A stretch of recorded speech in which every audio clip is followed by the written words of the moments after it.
right. Maybe a little bit hot. Yeah, a little bit hot on the mic, or do you think it's the? I can't tell the difference. I don't know what that means. Understood. Let me Sounds see. good though. Maybe you're a little bit hot on the mic. Yeah, you are. All right, check. 1, 2, 3. All right, so here's the deal. I want to throw this up quickly, so y'all got to talk good. No editing allowed. Oh. No ums, no ahs, no awkward pauses. I never and ah. That's your job. The first 50 episodes, you have gotten better at it. Me? Yeah. I don't think I'm a or a guy. Because I cut them all out. No, that's false. Okay, I've got the raw files. We'll go. Let's just roll. Yeah, send me one.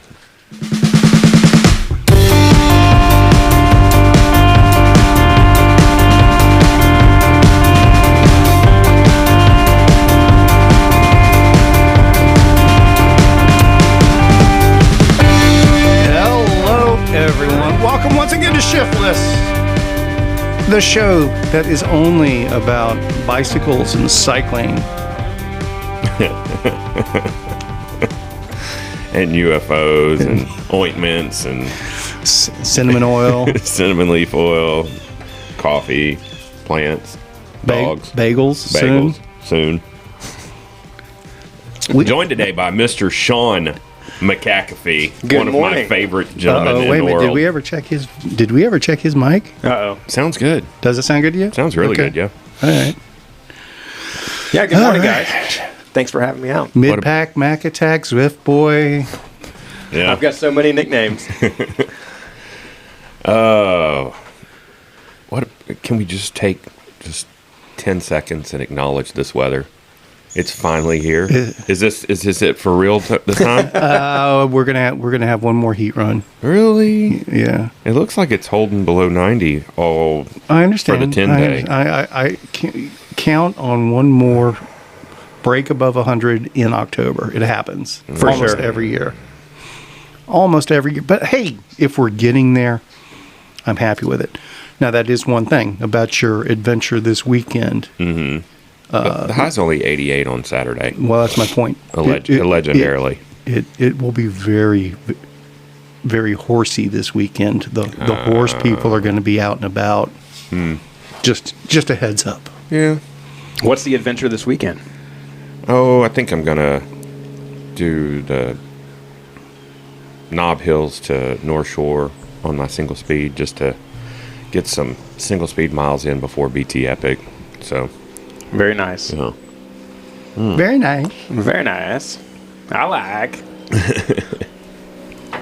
So, Mr. Shawn McAfee, where to begin? I mean, Awkward pause starting from the get-go there. race. I mean, race organizer, adventure finder, route planner, Dad. from Google Maps, Jack of all trades. Jack of all trades, Zwift boy. I remember giving you so much grief, like probably almost a decade ago when you were first on Zwift, and you were spending your entire existence inside. And I was like, I still do. yeah, but back then you were strong and could not ride a bike that well, but you were just super strong. When we would go to Womble and all that, and you would be strong as hell, but you look like a fresh fawn on new legs on your bike a lot of times. But you've stuck with the Zwift, and now you're on form all the way around, it seems. And I've seen you just killing stuff. I mean, self-proclaimed Texas state champion. That's right. Yeah. Texas state champion. That's one of the new nicknames. I love the Texas State self-proclaimed. travel champion. Yeah, I'm not going to shy away from that because No. this is a one-time occurrence. I will never get to claim this again. So dang it, I'm going to do it. Yeah. It was a series of unfortunate events for other participants. Yeah, oh my however, gosh. we Yeah, have this to is- acknowledge. It was never expected. That Yeah. was. I mean, Texas Gravel Champs, I think it's fair to say it was a good, bad, and the ugly out there this past weekend. I thought it was Literally, I think it's the best route that you've done. I love that area. Yeah, but it's such a good area down there, and it's just diverse. And so you got big stretches of really fast gravel, some good pavement in there that's mixed in, some real tight and twisty stuff, and then sections of that are just double track. Yeah, I saw some of that. We had overgrown double track that was, I mean, section. There was sand spots where you had probably 100 yards or so of just sand, and then you also had. You know who's good in sand?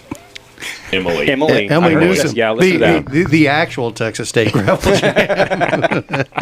She did give me the clearance to go ahead and say that. I checked with her on Instagram first, and she was like, "Yeah, go run with it." All right. I did like how you clarified and said men. That's right. I am taking no credit away. She beat me by a solid hour. That's insanity, dude. I mean, it's so strong. So, but I think the real battle occurred between second and third. So.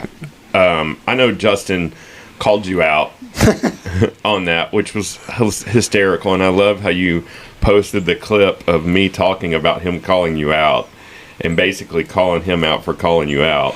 I thought it was awesome. But how did that? Did you ever battle with him? Did you see him? I started watching your video last night, and admittedly, I fell asleep. That's okay. Late in the evening, by my standards, not by your standards. Yeah. So Justin and I, obviously, like, I was keyed in on him from the very beginning. I knew, like, I know how Justin rides. Him and I have mixed it up at least a dozen times over the past, 2 years, I think. Yeah. And just like his normal form, he took off guns a-blazing. 100%. I mean, it's like the first 3.5 miles, and he all of a sudden, it's a just blistering attack off the front. Yeah. And then drops into the his TT bars and just tries to hammer away from the whole group. And I'm like, I knew this was coming. So I just sat in there, waited for the rest of the group to bring him back, and I'm just kind of hanging out. I don't even know if it's a tactic. That's with Austin out there. That's what I was going to say. Like, if he would have just waited until mile 8, 9, 10, once Emily and Austin and Corey Ray had gotten off the front and away, I think he probably could have pulled that same move and had some success there. Yeah. That is not unheard of. But I don't think it's a tactical move in his head, though. I think that's just his style. I think that's his warm up. Yeah. That's that. Got to get the heart rate up without watching the heart rate. Look, I've talked to Justin numerous times now. I've been fortunate enough to sit and talk with him, and I can honestly say I don't think there's a thought process where he goes, "Okay, I'm going to drop the hammer and leave these guys in the dust, and I'll put a pretty good cushion in." Well, actually, so you're saying he went off the front solo? Is that what he did? So that would be a tactic, because usually it was a tactic. Yeah, usually his modus operandi is just to stay with the fastest folks. That's how he starts out. So for him to go off the front, I'm gonna put a flag in the ground. That's a tactic. That was a tactic. I think you might be giving him too much credit. So I watched his video on the Mega Mid-South and what he did there, and he almost did the same thing. Like, it was right from the gun. He was complaining shooting because off nobody the front, was going and fast. nobody was going fast enough for him. And I'm like, man, dude, you're crazy. He was like, why is everybody chilling out? Because it's 300 miles. Okay. So you have to admit, though, coming off of a 300-mile victory on Wednesday, what they finished up Thursday morning, and then to race 105 miles on Saturday with travel time in between. With travel time and racing guns to finish third. No, dude, he killed it. Not bad. And I said in my video, if he had not had 300 miles 2 days prior, I don't think I would have held his wheel. Yeah, it's insanity. I mean, who else warms up for a 105-mile race? 300-mile midweek race. Well, okay, and not to detract from Shawn, because Shawn is here, but I will admit I'm not up to speed on the Mega Mid-South details. I knew Justin won. That's about all I know. What was his gap? How many people actually showed up? Do we know? I don't know what the gap was, but I watched this video, and there were way more people there than I thought. This was the inaugural run of the Mega Mid-South. It still starts in Stillwater. it appeared to be at least 40, 50 people there. That's Okay. the best I could tell from the video. I've not looked at any And real numbers. why the middle of the week? Do we know? Not a clue. Okay. Not a clue. Maybe we'll have to have Bobby on sometime. I didn't even see Bobby in the video. I didn't either. I don't know that Was he riding? that's a possibility. I'm not sure. Maybe that's why it was in the middle. Well, okay. I'm not sure. There's ways to find this stuff But out. Okay. I also don't know what the gap was between him and second. I get it. But I know he finished just under 24 hours, like 23:58 or something, which is effing impressive. Hell yeah. He has another level of suffering. Dude. It's Dude. crazy. The unconventional Justin The Cary. unconventional Justin Cary. Yeah. And then we've got Zwift Boy, which is probably 3 years ago was very, very unconventional training for this type of endurance riding. Yes, I would say so. Yeah. but becoming more common, or is that my imagination?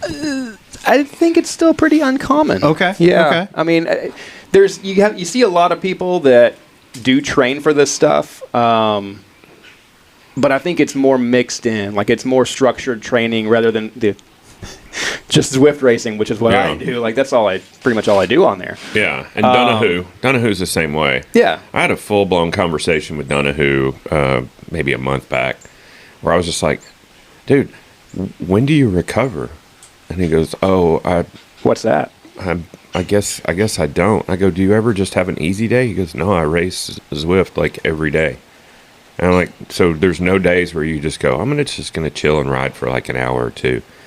He goes, no, I really don't follow a training program. I just ride. Yeah. And I'm like, no, you race. Because he'll race on Zwift with you guys at like 4:30 or whatever ungodly time in the morning. Yep. And then on a Tuesday, he'll show up at North Shore after having done a huge effort that morning. He'll try to do a Justin Cary and go off the front, and he just blows up like a bottle rocket every time. Yeah. You know? And I'm like, what are you doing? So but he does the majority of his training on Zwift. So, and he's strong as hell. I can't deny it. So, How many hours a week are you doing on Zwift these days? On Zwift, Yeah. 7 to 10. Okay, and then real world? Usually about hopefully 5. So I'm shooting for about 12 hours. 12 a week. to 15? Yeah, that's my goal. But 15 if there's an event in the mix sort of thing? Or I'd say 15 is usually a training week where I'll just get more.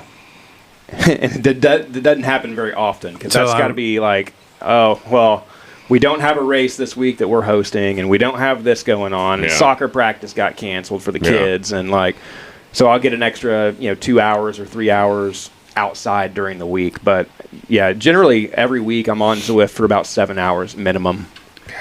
I remember when we first started kind of talking about it, and I think, I expressed my main concern about just being the bike handling skills not being part of the mix, and I think that kind of proved true. Yes.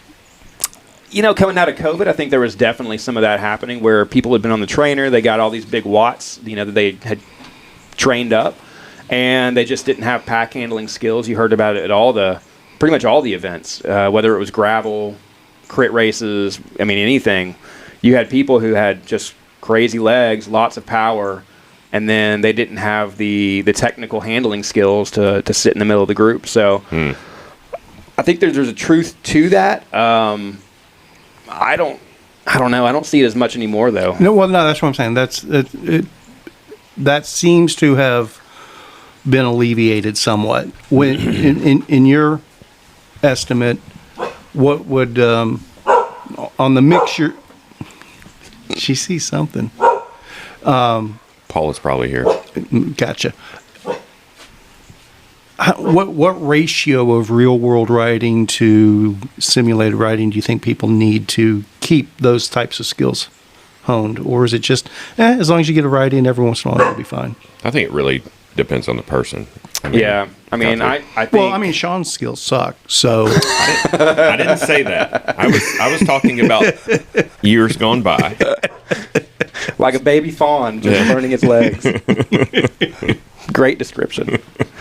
I think if you get It depends on the kind of riding you do, because I mean, a lot of the riding that I do is, it is gravel or more technical, not real technical, but more technical mountain bike trail. Like the majority of the riding that I'll do is, I'm blessed to live in a location that sucks for traffic, but it actually does have gravel that's convenient. Yeah. So I can go out on a 50-mile ride, and 75% of that's going to be gravel. Yeah. Gravel and some kind of the equestrian trails up at Ray Roberts. Yeah. And riding that on a gravel bike, with 38s or 42s that's not an easy ride. There's a lot of rock in there. There's a lot of uneven ground, divots, mud. There's a very dynamic. Yeah. And that's the most often ride that I do is 50 miles, start from the house. It's all gravel going north. And then if I decide to take the equestrian trails from Jordan Branch Park down to 428, that's like another 12 miles of mixed use trail, and then also that 5-mile stretch of just pristine gravel. Yeah. But that's a nice loop. It's a really good loop. Really good loop. And that's really good Texas Gravel Championship training. Yep. It takes me just at 3 hours to do that. So, speaking of horse trail and stuff, I forgot that you were cussing me after you did the south portion of the Greenbelt. Yeah. Yeah. Inside joke here. Explain things to me. I told you we went and did the Greenbelt after we saw that Hocamp had done it. And so we then I saw specify which section of the Greenbelt. Yeah, the south part. You're right. And from 380 to 428.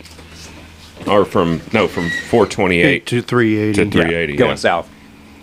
Hello, gorgeous. Hi. Oh, you're not talking to me.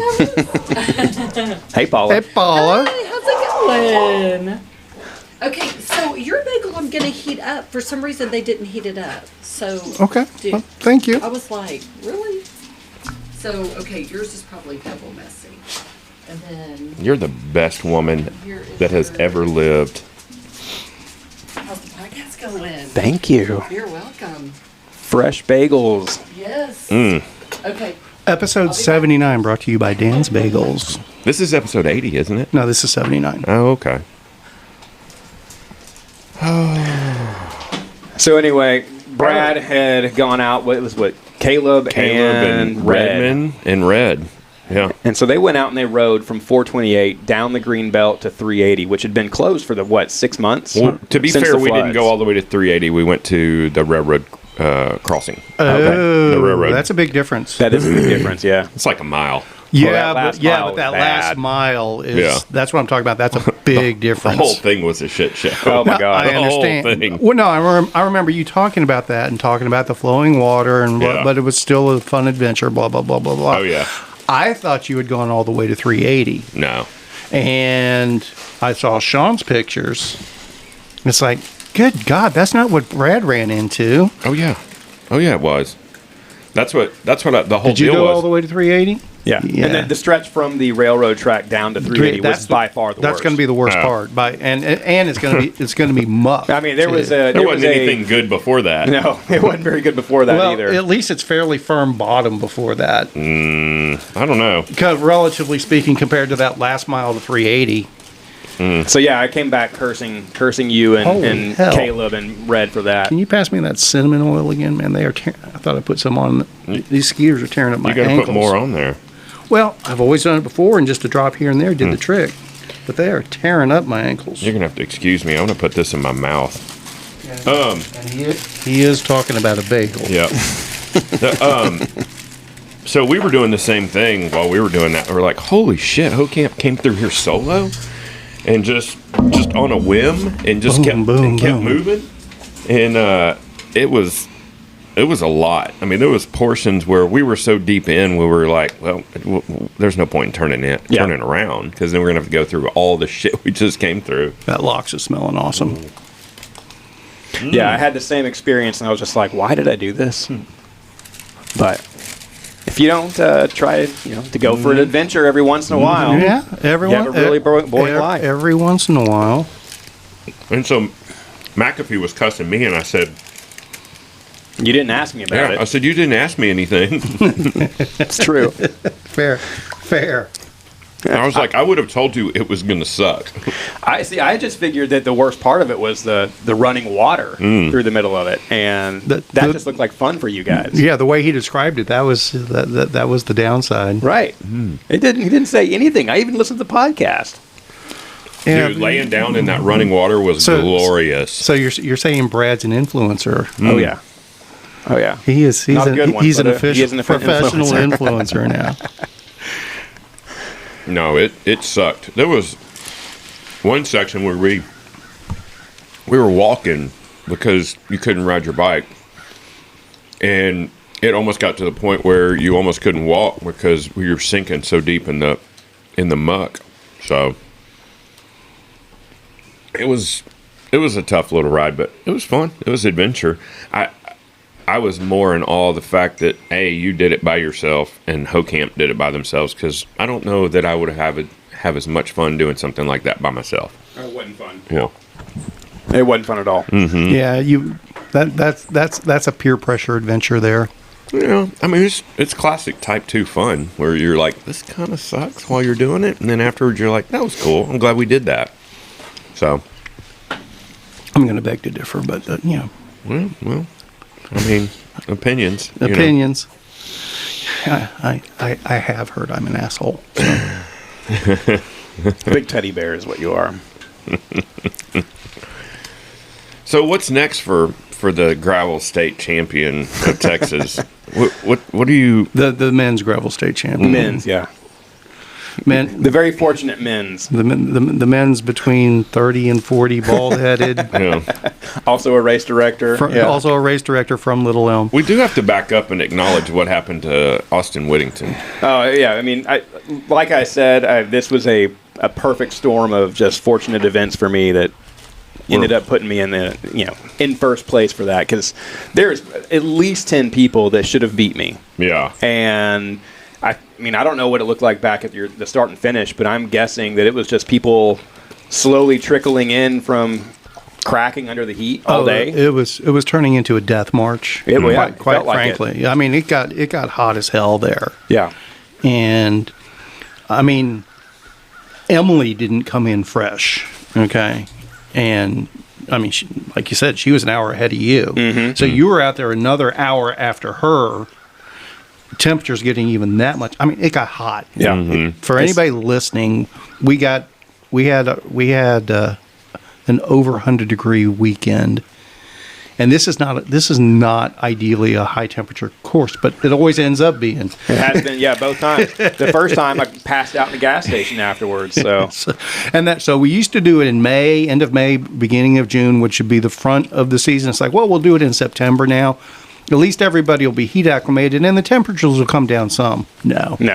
I have lost my heat acclimation. I suffered like a dog. But I mean, I think everybody had, and that was the big. I mean, there were people falling out at that Dollar General, and that was still 40 miles to go. Yeah. No, that was 20 miles to go. Yeah, I about to say that's 80 miles. Yeah. Yeah, 20 to 30 miles to go, something like we'll call it 25. How about that? That 60 mile was where the gas station was, and I picked up the ice water, and oh my gosh, that was like just lifted spirits, and but yeah. So what? Got better. Austin broke his bike, right? Is that what happened? His bike frame completely just came apart. And where was that? Did you see where he was? That was towards the end of that Steiner Valley ranch. So he did. Okay, so he hit that Steiner Valley ranch stuff, and it broke his bike. Oh my gosh, that stuff was rough. Have you been in that section, Brad? I haven't. I don't know where that is. Oh, you'd like it. It's a good section, no doubt.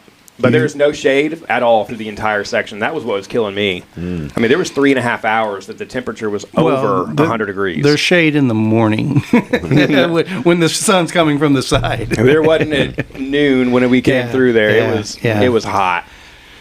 Did y'all ever see anyone in there? Any ranch hands or? Didn't see a soul. I've never seen anyone back there, and I've been through that at least 20 or 30 times. Yeah. Never seen anyone. Yeah. I keep expecting somebody to, hey boy, what you doing? Hadn't happened yet. Why is it not a public road? Technically, it is, but it's it's a double track Jeep trail, like something in the mountains of Colorado. It looks very similar to like the Wood Ape Ramble roads. A lot of those where it's just rough and rugged, little outcroppings of larger rock that throughout there. It's just caliche double track. Yeah. Very cool. Very loose. Well, it's like the Cleburne Loop, the outer loop at Cleburne, very similar to it. Okay. Very I've been out there forever. I know. I don't think anybody has. Speaking of heat acclimation, you mentioned it, and I felt like I was in the same boat, and I'm curious because I thought I was alone, but I was completely heat acclimated, and then we had that break in the weather, and then it's like when the heat got turned back up, it was like I might as well not have been heat acclimated at all. It was very frustrating. Yeah, I tried to dig into the science of heat acclimation a little bit this summer when we were talking about it so much. There's not a lot of science around it, is the short story on it. And exactly what you're talking about, that was the downfall of almost everybody this past weekend. Everybody was heat acclimated. And 3 weeks ago. Yeah. And they show up for that. They thought they still had it in them. And that's what I'm saying. We had more people bail out of this one than I've ever had bail out of anything of this level.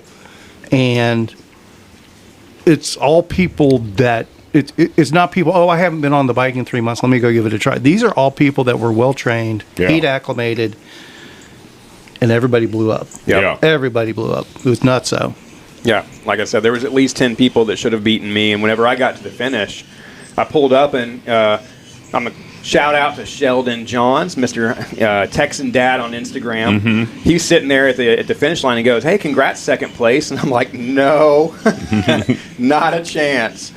And sure enough, I couldn't believe it. There was a minimum of 5 to 10 people who had gotten ahead of me, and I knew were ahead of me. Yeah. But I guess they had all, Austin broke his bike. Tanner bailed out at mile 50. Tanner Menace. What, Taylor? Is that his name? Taylor. Right? Yeah. Taylor Menace. Taylor Minuteman. Yeah, so he bailed out at mile 50. Corey bailed out early. He came, Corey at 20, I think. He came pedaling in like in the first hour and a half or something like that. It's like, everything all right? It's like, yeah, this isn't me today.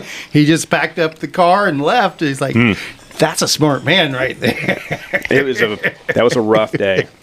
But yeah, and then Gilbert Summers, he would have beaten me because him and I rode together for 25 or 30 miles, and he pulls off the front, drops me in the dust, and then he got so overheated he pulled into a country club and sat in the AC for half an hour to an hour, and I passed him and never saw him again. Well, how about this? How about we go ahead and take an official break so y'all can eat and not worry about chewing into the microphones? Am I chewing into the microphone? Yeah, everybody's chewing into the microphone. I can. Sorry. I can. No, not sorry. Not sorry. All right, we're going to go ahead and mute everything, and I can easily edit that out. But I'm going to leave it as one file. And we're back. Episode 79, brought to you by Dan's Bagels of Trophy Club and soon to be Argyle. That was a delicious bagel. I am gonna. So. All right, because Shawn is self-proclaimed gravel state champion, I'm going to give you a choice. Technically, this is Emily's, but if you want to go this route, you can, or we will cover a Gravel Champs jersey for you. Your choice. Ooh, look at that. So for people who are watching the YouTube here, it's a Arctic cooler, mini cooler with the Texas Gravel Champion emblazoned on the top of it. Red, white, and blue. And I knew good and darn well that Emily will never wear the jersey. So why is because she has a close sponsorship? Well, she's sponsored, so she's never she's not going to show up at any event without her sponsor kit on. Yeah, right. She's probably contractually obligated. I'm not going that far, but it's what she should do to help support her sponsor that's supporting her. Absolutely. And Shawn may be in the same boat. So your choice: would you rather me order one of these and have it shipped to your home, or would you rather me cover a Gravel Champs jersey for you? I would prefer the jersey. There you go. Yeah. That's what I was hoping you would say. All right. Yeah. Those are slick looking. Because that's flexing. Yeah. I respect it. I mean, people that see that cooler aren't going to have a clue. People that see the jersey, they know what's up. If That's they right. know, they know. Yeah, but like I said. And if they don't know, then I'll tell them. Oh, yeah. Of course you will. All right. Excellent, sir. Excellent. Very, very good job. I do want to say that. I was very impressed. I was very impressed. And people were dragging in that event. You looked fresher than anyone else we saw as we were going backwards. I felt like hot death. Well, and that's quite frankly, my plan was to hang out at the finish line and greet everybody and take everyone's picture. And when the 100 milers, I want to say started Trickled. Emily came in and was like, all these people that are blowing up are, I'm going to get this person, I'm going to get that person. It's like, holy hell, what's going on here? So we went backwards on the course because it's like, and like Emily had some of her clients out there, and she was starting to get concerned. It's like, maybe it's just too damn hot. So we went backwards on the course to check on people. I saw you and Rich pass me, and I said, "Hey, it's too hot." About what time was that? I was crying about it. What time? What was 6 hours after 8:30? Oh, so about 2:30. Yeah, probably, yeah. I mean, it was obviously hot at 1 o'clock. Yeah. And as we started getting into 2 and 3, it was ridiculous. And we were going backwards on the course, and we didn't see anybody that was nobody was in Type 1 fun mode at all. Except Justin, right? Actually, he looked. He told me it was an easy day. He I wonder if there was some gamesmanship going on there. No, he was. I mean, he was a good bit behind Shawn. It was obvious he wasn't going to catch him. Yeah. But he was just chugging along. He was doing the Justin thing. Steady wins. Yeah. He was steady. But everybody after that we saw was just completely falling apart. Yeah. And we couldn't find Peter, and we thought Peter was missing. Peter probably just rode home. He was just that far behind everybody. Holy. I mean, we saw.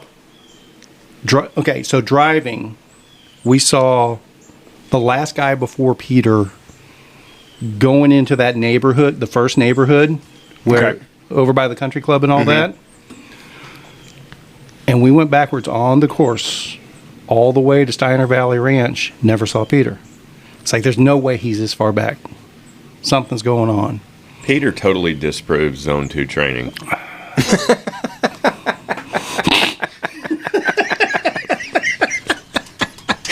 That's a great joke. I'm so glad I didn't have coffee in my mouth.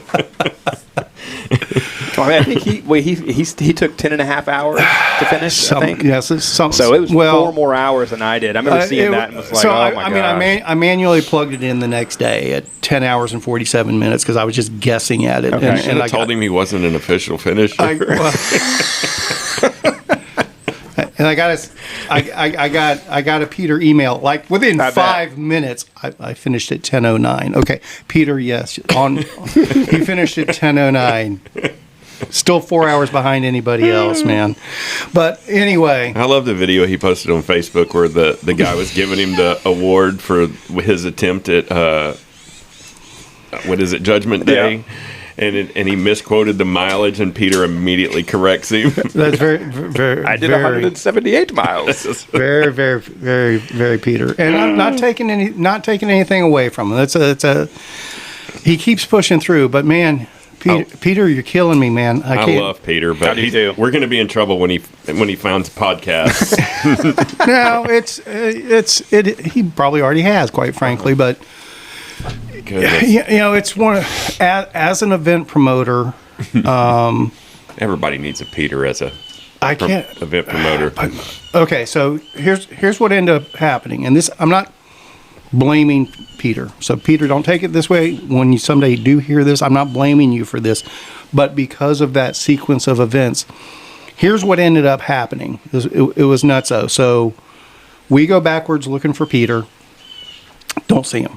And then we kind of get into semi-panic mode because it is so hot out there. And Steiner Valley Ranch is Very exposed. very desolate. And there's no cell coverage there. And it is a spot somebody could get seriously hurt out there. Agree with that. And so we started getting worried. And so I had Foster start trying to text Peter, call Peter. Didn't hear anything. What you need to do is you need to mandate Peter runs a location, an inReach. I'm probably going to, be honest with you. That would be a smart move. And that's going to be the Peter rule going forward. Yeah. Peter, here's the deal, buddy. You want to do my events, you're welcome to do them. But once you're more than 2 hours behind the previous last finisher, if you're the only one out on course, we're packing up and we're leaving. Yeah. And I need a dot to watch. And I need a dot to watch. So and we have done it we have done similar in the past, but it's like this is going to be official now because what ended up happening, we're just on the verge of calling the sheriff's department and be on the lookout for. And that's undue stress. I mean, you don't need that. It was nuts. Yeah. And so none of the arrows got picked up. Hey, sure. None of the water tables got picked up.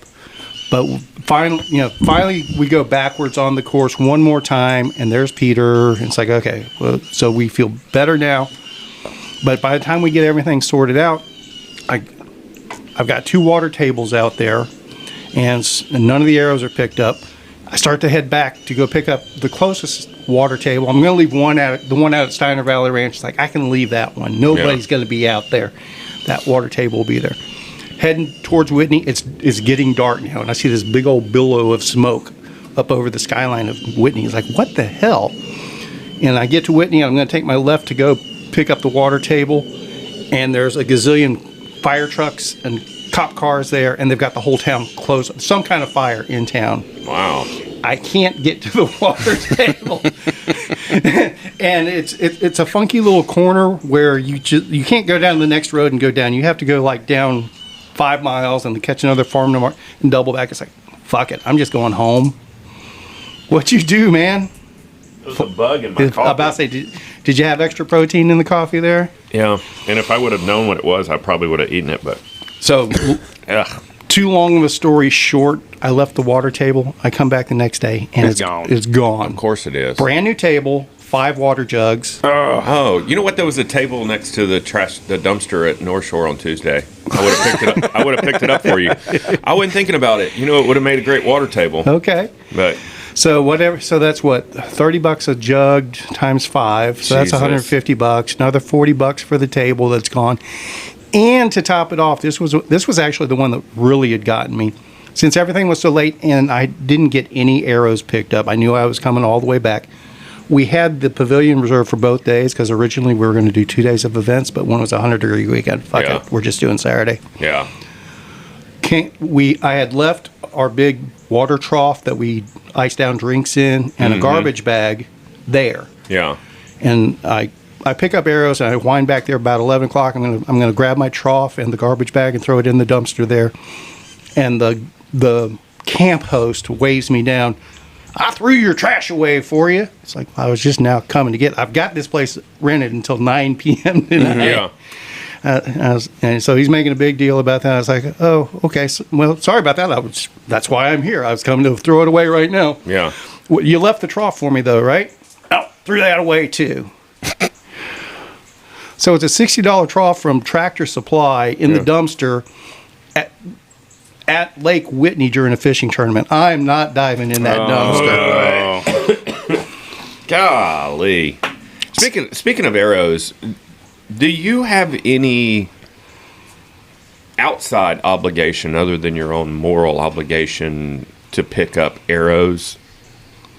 Like when you put out arrows, like if you, from an organizer standpoint, if you have you have to get whatever from the city approval to run this route or whatever, and you put out arrows, well, they come hunt you down and go, hey, you didn't take down your arrows, or because, and the reason I ask is, there was a foot race at North Shore this past weekend, and on Tuesday when we rode, all the arrows were still out. So I was just curious if those people are obligated to come pick up their arrows? It's good. I mean, it's good. It's going to be dependent upon the land manager, permitting agency, municipality, or whatever else. For our gravel events, I pretty much stick to basically the Texas guidelines around littering. Yeah. Essentially, leave no trace. If the intent is that you're not going to pick it up, it's considered littering, and they could apply a littering fine to each arrow that's left behind. Are Spinistry arrows still worth one beer? No. No? No. They're worth two. Oh. No, they're not worth any beers. It's inflation. And let me explain why. They used to be worth a beer. And that's okay, and that's another thing. And this was crazy because basically from the first water table on Saturday's event to Steiner Valley Ranch, where the 85-mile route was marked. I didn't mark that until after I put out that first water table and went into Steiner Valley Ranch to put out the second water table. So those course markings didn't go out until after 9 o'clock Saturday morning. Okay. Every single one of those arrows was gone by 9 o'clock Sunday morning. Really? And that's part of why I don't give a beer for a Spinistry arrow anymore. We've probably got 1,000 Spinistry arrows out there that have been stolen over the years. But typically when they get stolen, they go in huge batches. That's somebody that's having to work really hard to steal all those arrows. Yeah. That was a lot of work. Why would anyone even bother with that? Yeah, that's what I was just wondering. What's the motivation? They're just being assholes? Or you think they're indignant? You think they're like, well, screw these guys, they shouldn't be riding this road? Or do they even know what they're doing? You know? I think... I mean, obviously, different people, different motivations. Yeah, different situations, different motivations. I think most of the time, it's people... locals that are familiar with us, and when they see our red arrows, they know what they mean, and they think they're going to fuck with us or help. No. How would they be helping by taking arrows? Cleaning up after the event. Oh, no, because they had to have been taking those down during the event, quite frankly. But anyway, I don't know. I don't think it's help. I could be mistaken. I'm gonna say no. I'm gonna go with a negative thing, and there. I'm also convinced there are a few weirdos. Weirdos out there that are in the cycling community and are anti-Spinistry. You mean besides the weirdo that puts the arrows up? I'm not anti-Spinistry. So no, of course you're not. I am in the cycling community. I am a weirdo, but I'm not one of the weirdos in the cycling community that's anti-Spinistry. Yeah. And there are a few of those scattered here and there. And that is an area that might be one of them that I'm aware of, but I don't know that that's the case. Well, that sucks. I mean, if you're on a bike, I'm a fan. Understood. So slightly, I'm gonna segue off of that topic real quick here. I just sent you guys both a text with a link about some updates on the SBT Gravel, because it's a very similar story. It's relevant to this discussion. The locals out there in Steamboat have been fighting back against the event, things like that, and it's been a big hubbub. Some locals. Very small minority. I've been meaning to ask Lambo. Lambo lives in Steamboat. I've been meaning to ask him what his take and what his understanding of that whole situation is. I'm in a text thread with him, and I keep forgetting to breach it. Yeah, I would definitely like to hear his thoughts on it. I mean, so here is the one thing I am going to, and it looks like they're addressing it next year. Which part? Here's what I think the core of the issue really is, but it's turned into everybody being dramatic and trying to make it out to be more, because everybody polarizes everything these days. Everybody? I'm kidding. That was a play on you. I get you. I get it. Hyperbolic, yeah. What I think this was really about was SBT Gravel being on a weekend that's right in the middle of haying season. Oh. I think ultimately that's what started all of this. Yeah, because it was the ranchers, correct? Yes. Yeah. Yes. And haying season is very important to those people, and they need to get shit done without delay. And I get that. I think they took that core issue and just built around it, trying to make everything as negative as possible, just trying to shut it down. Yeah. But anyway, I wasn't able to get to that link. So what's the gist of it? So from what I've read about it, apparently they've come to the city or steamboat, I guess, community has come to a decision where they're going to limit the total participation for next year and going forward to only 1,800 people. And Which is still significant. It is. It's very significant, but there's also, they're going to have a closed circuit race, and so instead 3 of laps. Yep. So instead of this being the elite field is going to go out there and do the entire, what I think they call it, the black loop this year, or the blue loop, which was like 125 miles up there at Steamboat. Mm-hmm. Now it's going to be 3 loops of a closed course with a rolling enclosure, more similar to like a road bike event. That's on Sunday, though. On Sunday, and then all of the amateurs have their own deal on Saturday that's Grand Fondo style. No points awarded, no prizes, no anything. But they do get the full black course. Correct. Yes. That's my understanding. That's my understanding, too. And it's moved to June 26th or something like that. Yeah. So they're making a whole bunch of swinging changes, and I think that there's a big impact from limiting the amount of people who can get into that, because, I mean, a big draw to that event was the event sponsors, the people who come out and do the expo area and all that stuff. Yeah. And then all of that money, because I think they had, 3,000 to 4,000 people this year? Over 3,000 is my understanding. That's what I heard, too. So, huge. You're talking about a 50% decrease in overall registration numbers. How are you going to pay out that pro field now? Yeah. Well... What are they going to do about drafting? I'm just serious. No, serious. So they are going to go with a separated men's and women. But since they're doing just the elite racing on Sunday, then they can do separate fields and everything like that. Yeah. So there shouldn't be any overlap, would be my guess. So the 20-mile course, you start the women after the guys have had a chance to be out there for 10 miles, 15 miles. Mm-hmm. Or you go the other route and send the women out first and give them a 20-mile head start. Either one works, depending on who you want to showcase in what way, particularly on a 40-mile lap. And that showcases everybody that much more every time they come through the start-finish area. Yeah. Sponsors are going to love it. And I guess from a Lifetime Grand Prix perspective, it's not Lifetime Grand Prix. That's right, it's not. Shit. Okay. I was going to say it would be easier to broadcast, but... One of these days you'll figure out which ones are part of it. Yeah, I care, but I don't care. Yeah. I mean, that's... Yeah. I'll shut my mouth. Yeah. So, I mean, SBT's definitely had their growing pains. I mean, I never have any ambition to have a 3,000-person event. Quite frankly, I want to limit myself to one event a year. That's over 300, quite frankly. 300 is about the end of my comfort zone. Mm-hmm. Once it starts getting bigger than that, it's like it's starting to get too many. What if it was 500 but no Peter? Would it be easier to manage? I do that one. Okay. Actually, that's the short story of it. Once you start getting over 500, the Peters multiply. Yeah, tremendously. Yeah.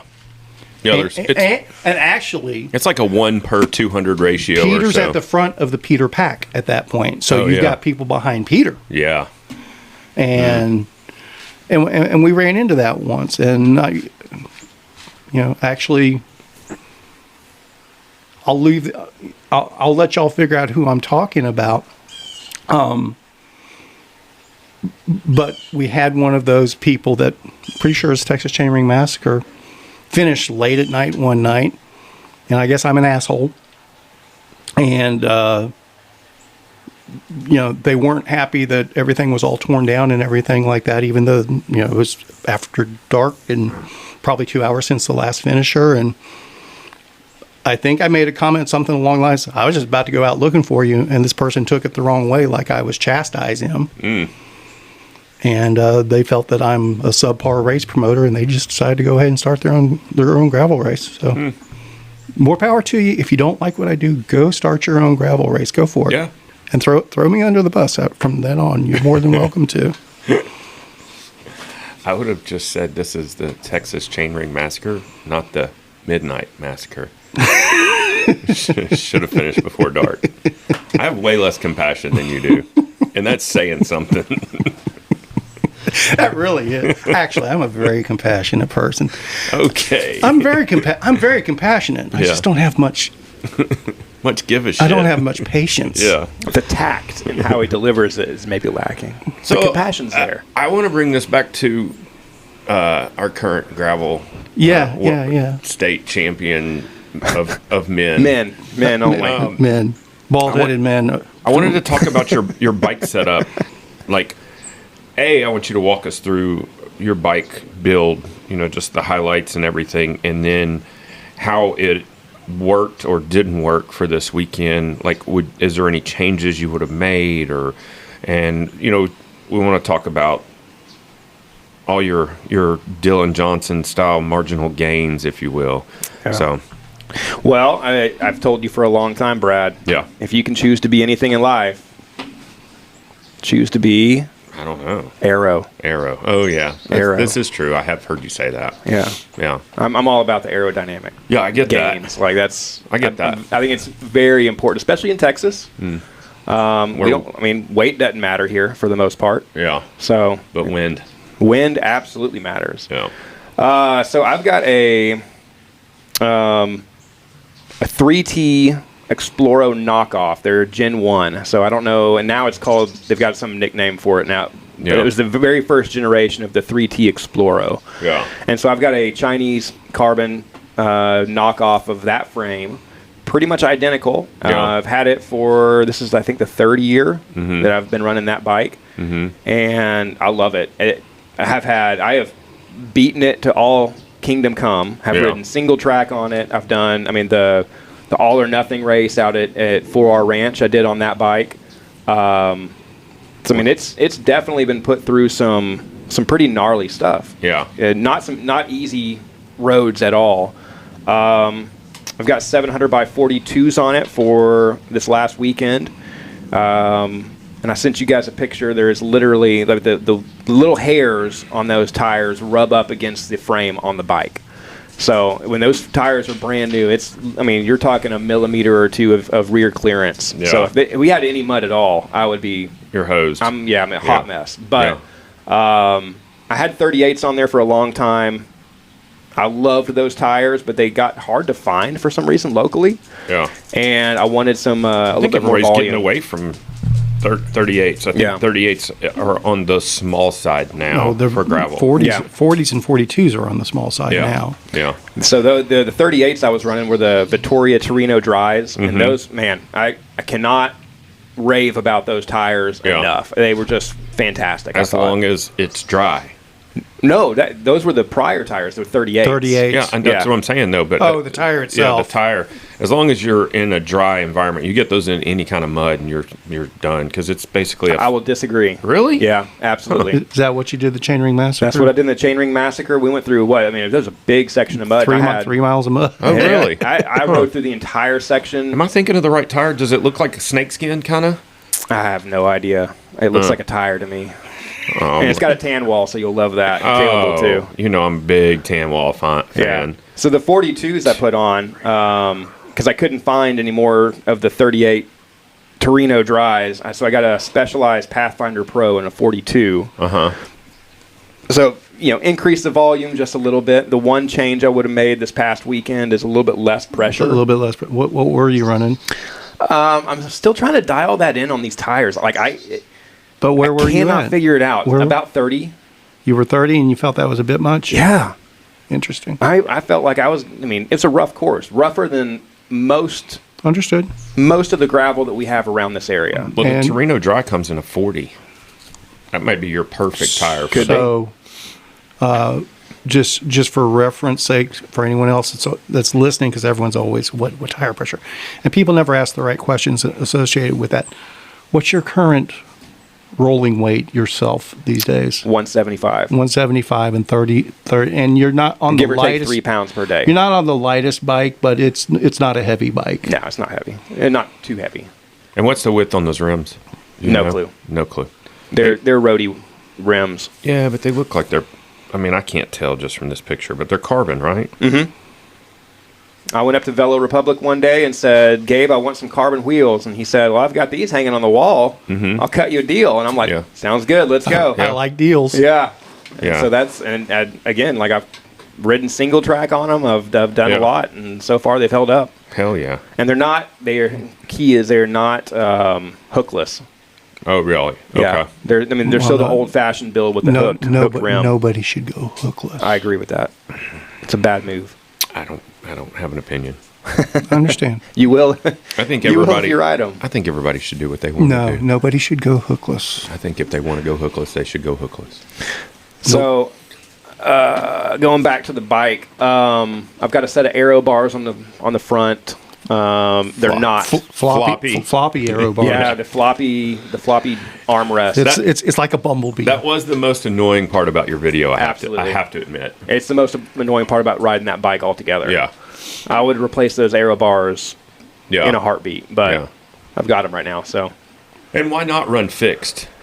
I really like having the tops to rest my hands on. So do you move those and you do rest there a lot? You're not on your hoods most of the time? I'm typically on the hoods. Hoods or in the aero. But that is an alternate position every once in a while. Yeah. That's a nice little switch out. Yep. Yeah. And so I've had a set of fixed armrest, and I just felt like when I wanted an alternate position, it just like that is a nice, comfortable spot to rest my hands, especially when I'm fatigued. Yeah, that's or fair. like my hands want a rest specifically. Okay. It's a good place to just kind of get the pressure is a different position altogether. Yeah. And I like having that. So Caleb I had got those. some contraption. I forgot what his was. I think he had like a tiny bungee on his. So they stayed folded up. I bought these aero bars from Caleb. Okay. Yeah, that's the bike packer hack is bungee 'em. Yeah, I think he had them to where basically their default is folded up, and then but you just put pressure on them and they come down. Pressure on them and they come down. So it may be a little bit more difficult to get in and out of, but I'm sure the learning curve's not that bad. But And I've thought about trying to take like a rubber washer and putting it in between like where those springs are, so that it doesn't make all that racket quite as bad. Yeah. Oh, I mean, I wasn't listening, so it's not the racket. It's just those damn bumblebee hummingbird wings going 80,000 miles an hour. It's annoying to be on the bike behind it. Like it's a racket. It's better than a bell, though. They know you're coming, right? Yeah, you're not sneaking up on anybody with those things. Oh, goodness. So are you running carbon bars? Yep, I've got carbon bars, just a little bit of flare, not a whole lot. Okay. They're pretty, I think 40s or 42s. And those are aluminum aero bars, yeah? Yeah. Yeah. Again, I'd get rid of those in a heartbeat if I could. And then what about your seat post and saddle? Are you running a carbon seat post as well? Look at that hummingbird. The seat post is carbon. I heard me calling. So that 3T Exploro, it's got a triangular seat post, so you can't really swap it out with anything. So the seat post came with the bike? Yep. Okay. So it's Chinese carbon, same with the fork, and then the saddle is a Brooks C19 Cambrium. Okay. It's not the leather, but the whatever the other stuff is. The rubber stuff. Yeah. The Cambrium. Is that what it's just called? Yeah, that's what that's that material, right? That's what they call it. I don't think so. I think that's just the name for the saddle. The name. Oh, I always thought it was that material. I could be wrong. I'm probably wrong. I think it's vulcanized rubber is what it is, I think. Yeah, so I've got that on there. It's doable. Yeah. And what about shifting and brakes? It's a mixed mash of stuff. Is it? It's 105. Just think how fast this guy would be with a proper bike. Seriously. Oh my God. It's a 105 shifters with, I think we had to marry some Diore flat mount, like, what do you call them? Calipers on the back. Yeah. Because it was, what's the other? It's not flat mount, but the other kind. Post mount. Yeah. And so we had to switch them over. And so they took off a set of mountain bike calipers and married them over with the barbs. Yeah. God bless you, Velo Republic. Y'all are a great shop, and y'all have done me a great service in all the work that I've asked you to do. They're freaking awesome. I have to go see them today. As a matter of fact, I need some tires. And so that's good thing he's got 6 of them for you. so it's he's selling them. 1x11. Okay. So it's all mechanical. Yeah. I think 160 is on the front and rear. Yeah. Yeah. Even when I had almost enough gas to hold Shawn, the biggest downfall that he had at that point was his lack of mechanical skills. That's still a big lack. Yeah. Yeah. I'll never forget that time we were on one of the Thursday night gravel rides, and I was riding behind him, and I go, Shawn, stop now. Pull over. And he's like, what? What's going on? We pull over. He has 2 of his disc brake bolts that are like 5 threads out. Yep. Like, if one of those would have fallen out, it would have been catastrophic, and we were in the middle of nowhere.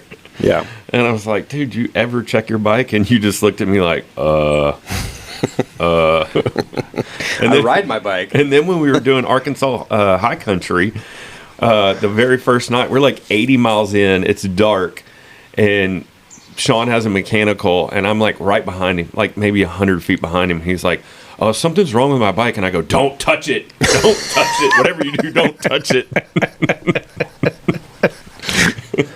Yeah.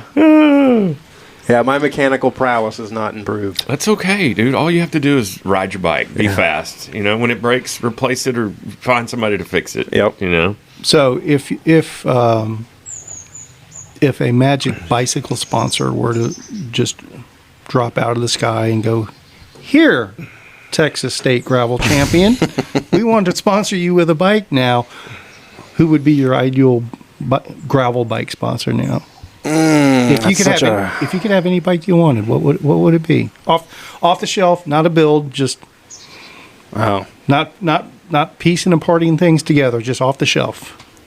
Can I give 2 answers? Sure. Oh yeah. All right. So I think if I was just going with a gravel bike, probably I like those Lauf Siglas. Okay. I like those a lot. I got good clearance. I like the Lauf fork on the front. That'd be really nice. Have you ridden one of those? I have not. I mean, I've ridden one just like poking around, like a quick little, that's 5 all I've minutes done or something. Too. That's all I've done too. I think I rode Rich's. Isn't Rich on a Lauf? Or he was at one point? That's one of his bikes, yeah. Yeah.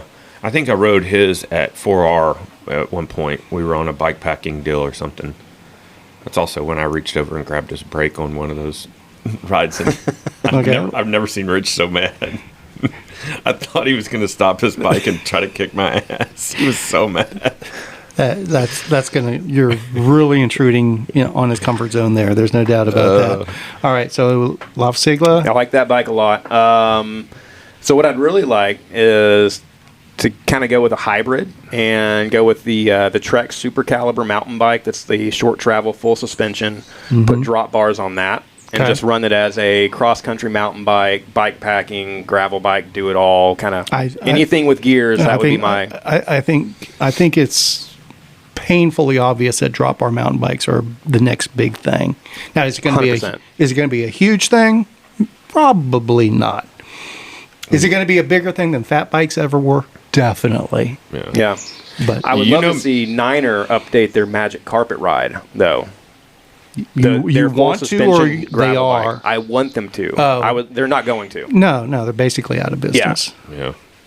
Well, you know me. I've said for ever since I've owned this bike, the Fargo is my favorite bike I own. Yep. And given to my own devices, I'm grabbing that bike every time I go for a ride. Sure. It is an internal conversation to talk myself out of riding that bike every day. To grab something else. Yeah. Right? Like the other day I went for a ride on my single speed, and it was just a zone 2 ride, but I wanted to be on my single speed because that's what I'm getting ready to go ride in Missouri. And I had to talk myself into riding that bike instead of grabbing my Fargo. Now, speaking of Lauf, did y'all see the new Lauf mountain bike that came out yesterday? Did not. It's the Lauf Elja. Elja. As in hell yeah. Okay. ELJAH, I think. LAUFEL what? Lauf Elja, ELJAH. AH. But it's like Elijah without. Does it have one of their forks on the front? it does. Oh no, it is. It's Elijah. No, it's not. It's Elja. Okay. Or it's pronounced Elja. That's how it's. Well, it's spelled Elijah. No, it's not. There's no I in there. Okay. Well, I'm looking at it on the damn computer. Okay. Are you sure? I don't know. It's all in a different language. No, this is some movie. I don't know what I'm doing. I don't know what I'm doing. Why is everything in a fucking different language all of a sudden? What is going on? So it dual suspension, single pivot design, no loft fork. You're right. It's ELJA. That's it. Okay, no H at Yeah. the end. My bad. I'm sorry. 3-inch tires. Hell yeah. It can take up to 3-inch tires. The XC version can take up to 3-inch tires. There's also a trail version. That is an old school looking frame design with that elevated moto style rear triangle. Not even a triangle. That's interesting.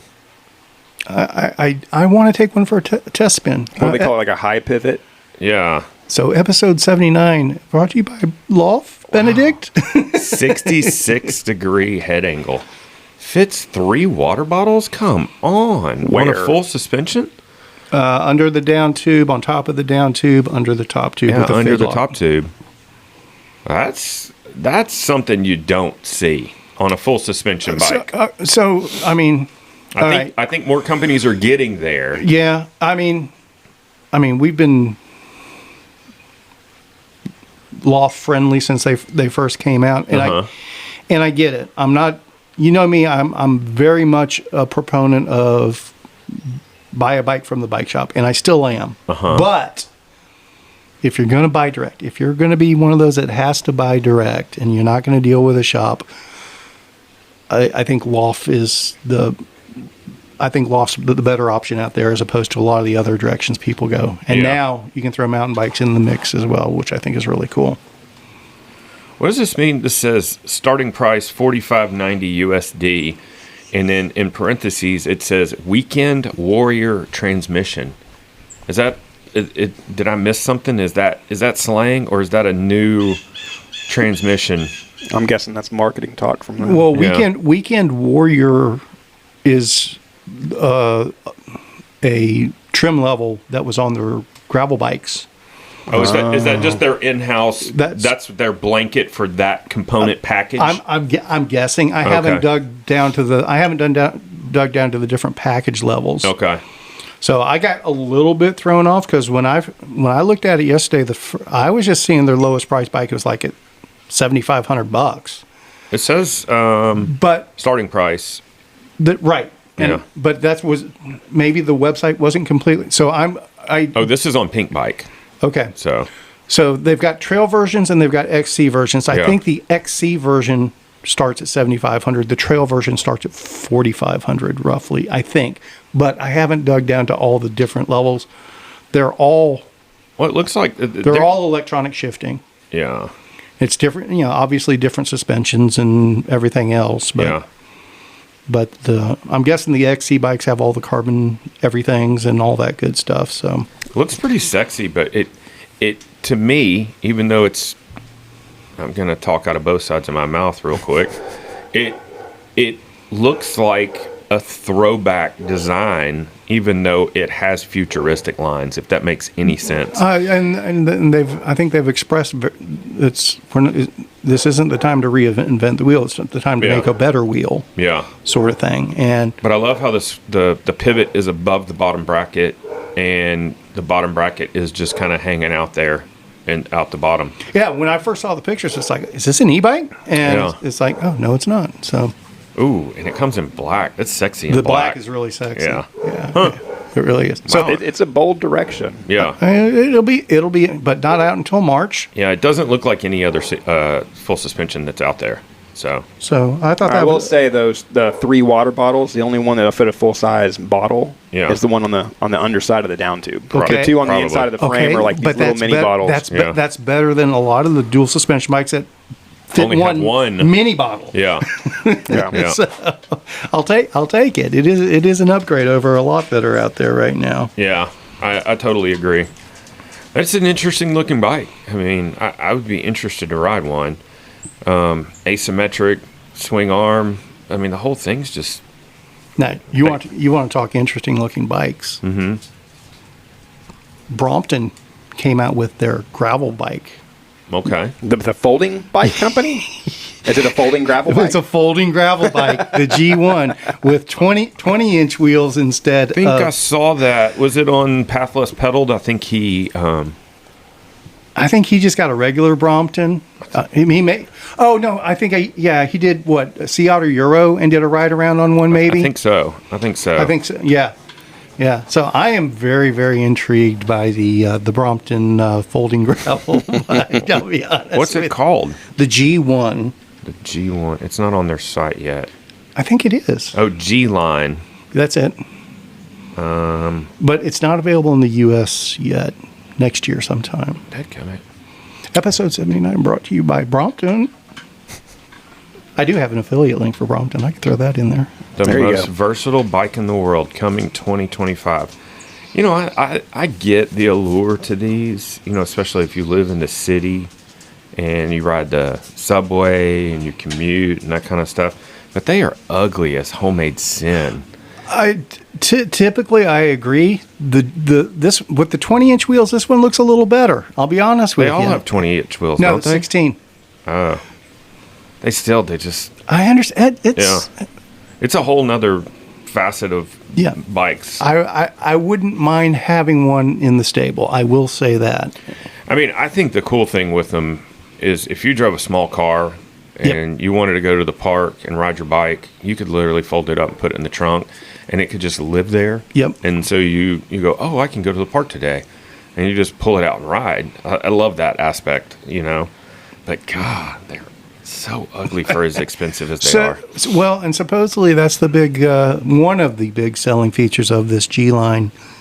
Is it's ugly? It actually rides like a traditional bike. Where the other Bromptons, they ride like a Brompton. Yeah.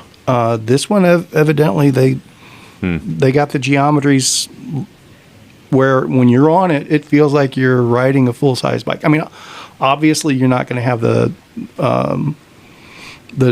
tire rollover from if you hit bigger stuff. Oh no! But if you're not, if you're not hitting chunky stuff, supposedly it rides like a real one. But they don't make that for me. They don't make what for you? That bike. Why is that? It's not racy enough. Yeah. I'm not interested. They do Brompton races. It's not aero. It's not aero enough. No. It is definitely not aero. No.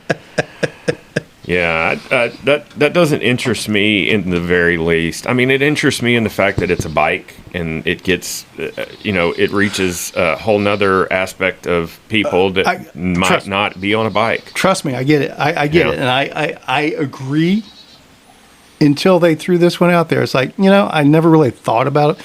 I mean, I've thought about folding bikes, but it's never been a priority. Yeah. It's like, you know what? If one of those were to just fall in my lap, I would ride the hell out of it. I really would. I wouldn't. I would. I wouldn't. I mean, I would find reasons to take it places to ride. Like if it was the only bike I had, I would ride it. Sure. Other than that, I would find a way to get rid of it and replace it with something else. For example, here's what I want to do on it, quite frankly. I want to do my Tasha ride on it, and that way I can just get on the train at Sanderson and ride the train back. You can do that with a regular bike. No, you can't. You can't? No, because you can only do the bikes on Amtrak's at certain train stations. The Brompton you could do from any train station. That part would be cool. What if you had it in a packed box? You still can't build it? No, it has to be carry on. If you can't do certain stops, you can only do carry on. You can't do check baggage. Is what they won't have the attendants there to take stuff out of the baggage car. They're making their own seat posts. I mean, these seat posts are like 3 feet long. Yeah. Well, it's part of the mechanism. So when the seat post is all the way down, that's what locks it in place when it's folded. That seat post can't go all the way down. Yeah, it does. Look, unless it goes through the bottom.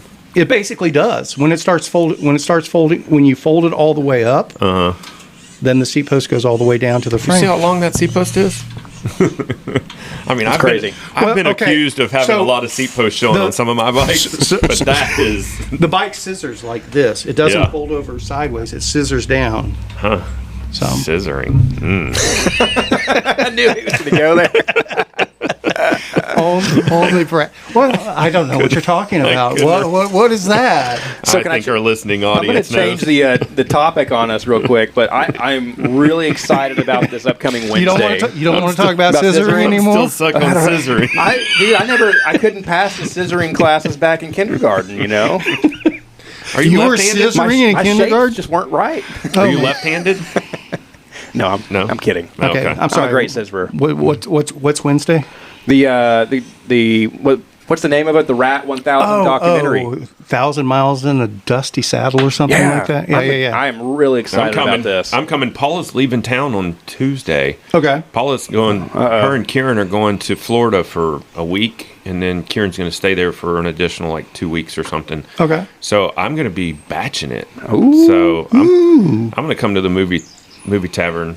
What time is it? 6? 6:30 seating opens at 6:30. 6:30. 7 o'clock. Owen, the director, will give his little introduction. Is it going to be bike friendly? Can I lock my bike up there somewhere? I honestly don't know. I do plan to swing by the movie tavern and get acquainted with the layout before we do it, but I don't know. I may run by there before then.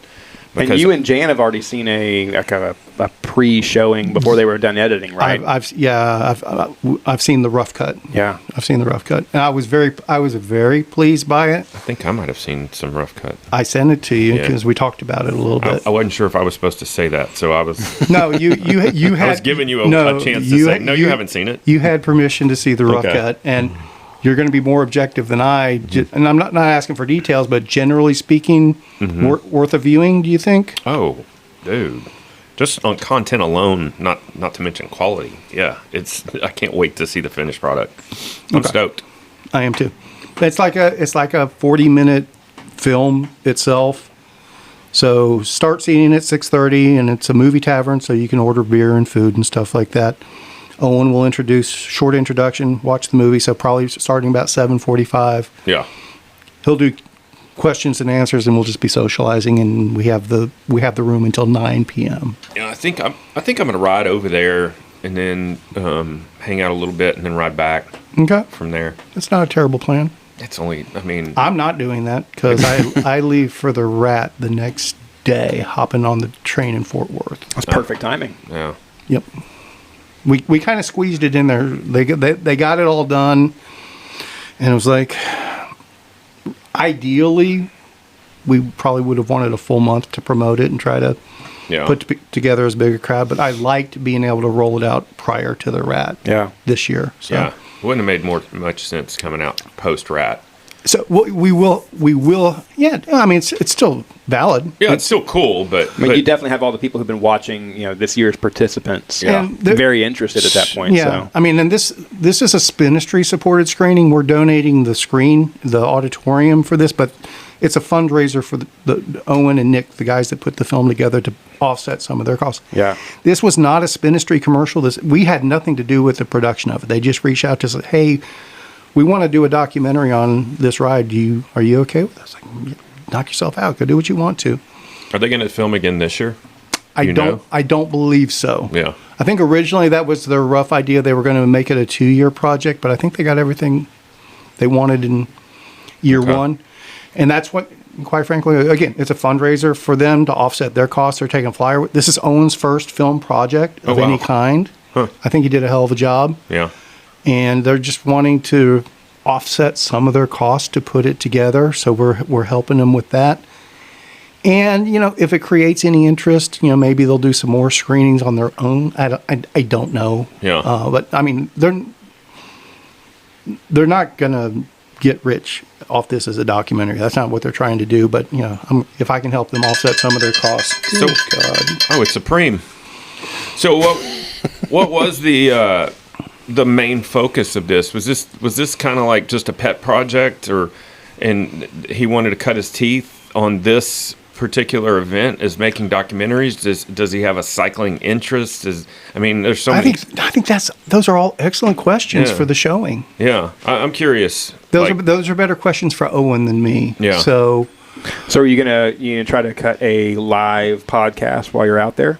I don't think so. I think Be a great opportunity to just interview some of the past participants. And just, maybe we'll collect some content there, but it's take your Insta360 out there and just, Owen and Nick and the participants are the focus, not us. So make sure you have some ShiftLess stickers so we can put them in. I don't have any ShiftLess stickers. You have all. I give them all to you. I think it's time for some more ShiftLess stickers.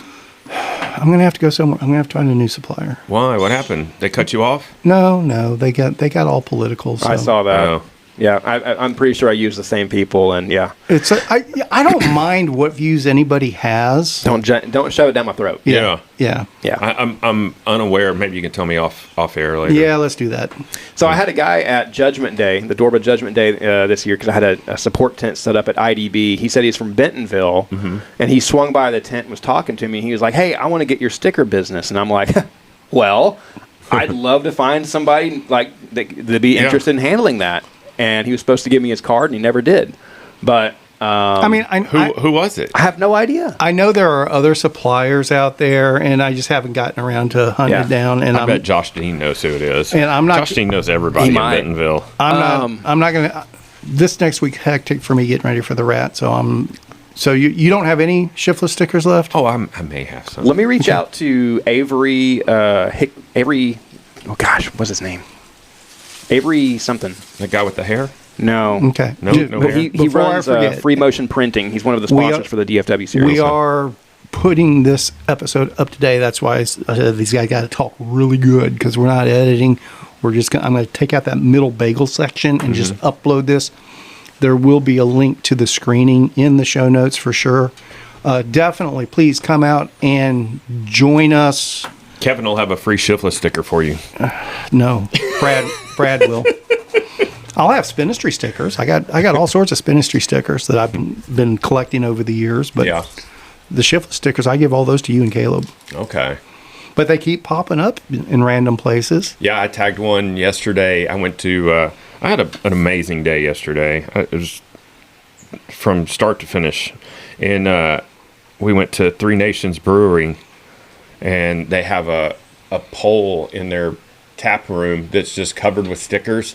And so I happen to have, because I keep stickers in my sunglass case, and I was sitting there talking to my wife, and I look over and I was like, oh, ooh.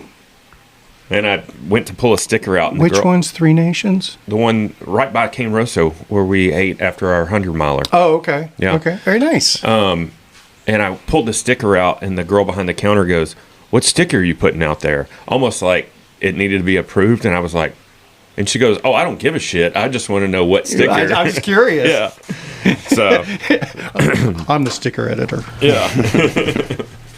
So, yeah. And it's awesome because Shannon will periodically, he sent me, I forgot what park he was at, but he randomly put one on the kiosk in the park and sent me a picture of his bike leaning against the kiosk.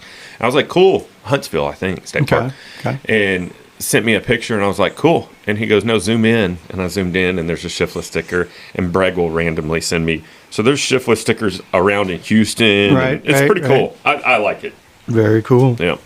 I sent a message about the stickers, so I'll see if I can get something for you. Appreciate it. I wish we had more of the ShiftLess stickers that you did that had the foil. I know they're more expensive, but the ones that kind of had some iridescence to them. Let's see what new suppliers we get. I'm an old school sticker guy. I like stickers. I love them. Understood. Something else I wanted to throw in the mix. And, I mean, this is stuff that's relevant to Shawn. Shawn's opinions are greatly welcome. Actually, your opinions are probably better than Brad's. So. Oh, that's for sure. Speaking of which, did you bring your fact-checking list? I need you to correct me on some shit. Here's your opportunity. Well, number one is Steamboat Gravel is not part of the Lifetime series, but we already covered that one. Yeah. I messed up. I'm far from perfect. And I think we pretty much... The whole mantra of the podcast is we're idiots. We are we idiots, don't know shit. And we're willing to admit that. Club, so yeah, and I'm trying to keep that true. You're doing an excellent job. I don't know. I promise next time I come, I'll have an itemized list starting from podcast number 1, and it'll go episode by episode with with timestamps of everything that we need to correct. So this is relevant because I think all of us at some time or another use a satellite tracking device.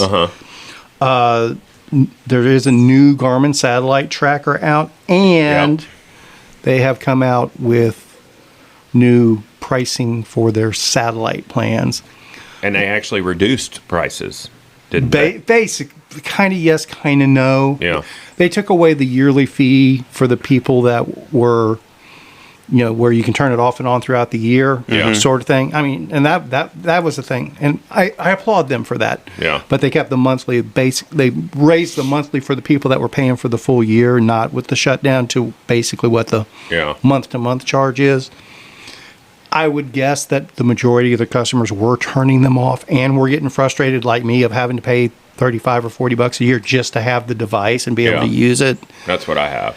And I'm pretty sure that means Apple's new features are putting a dent in the Garmin business, so they're having to react to that. But Apple doesn't have a product like the InReach. They have SOS satellite functionality. But is that really the same? Can you do it? Does it matter if it really is? The perception is it is. So there's a lot of casual Garmin. Yeah, but from a technical aspect, can you do something like, could you do a Watch My Ride with an Apple product? No. Okay. I don't think so. Again, That's what I'm asking. I'm not talking about bike packing or bike touring or Watch My Dot riders specifically in the Garmin world. I'm talking about the global Garmin satellite users. Hikers, people off in the backcountry that just need the SOS functionality. Worst case scenario, I fall off of a mountain, sort of thing. I got you. That's the vast majority of the Garmin satellite users. It's not people doing the Tour Divide. The Tour Divide is a very small segment of their market. That big. Yeah. I was just, that's where my brain was. So I understand. That's where my curiosity was. It's all about Brad. It's all about Brad. No, we know. It was about other people because I don't intend to use that for that. But that said, speaking of, it's all about Brad, because I know Kevin doesn't give a shit about this, but in conjunction with that, Garmin did updates to the unit the head unit that I use as well, and it's gotten a little bit more user friendly. They have some new functionality to it and stuff. Oh, so now it's working. Because last time we talked about this, you felt they had screwed your stuff up. No, I messed up. No. Yeah. Well, I think I even said that. Okay. Yeah, because my heart rate disappeared off my screen. The data screens are almost too easy to change in the fact that, like, if it's, and I figured out the culprit is what ends up happening is I get somewhere and I take my unit off my bike and I put it in my shirt pocket. And starts brushing stuff. And when I'm sweaty, it interacts like I'm touching the screen, so it just boggles everything. Makes sense. It's like letting a toddler play with your phone, and all of a sudden you get it back and it's in Portuguese. I had that happening on Saturday at Texas Gravel Champs because I was sweating so much. Yeah. Just pouring on top of my head unit. You are a sweater. Oh, I'm a big sweater. Oh my God. Oh Lord. Yeah.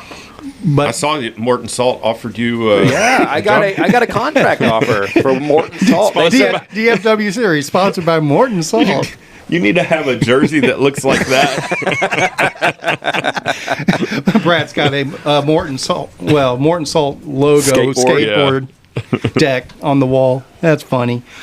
Now, I do want to touch on it, though, because you actually started hitting on something that is actually safety important along the satellite tracker side of things. Yes, I agree. I think there's probably a lot of people that are going, oh, I've got an iPhone. I don't need that service now. Particularly people that maybe don't already have a Garmin or a Spot, an InReach or a Spot or a Zoleo. Oh, I've got an iPhone. I don't need that now. Make sure you understand the limitations of your iPhone before you decide to go off in the middle of nowhere and lean on it to save your life. Please make sure that suits your needs. Yeah.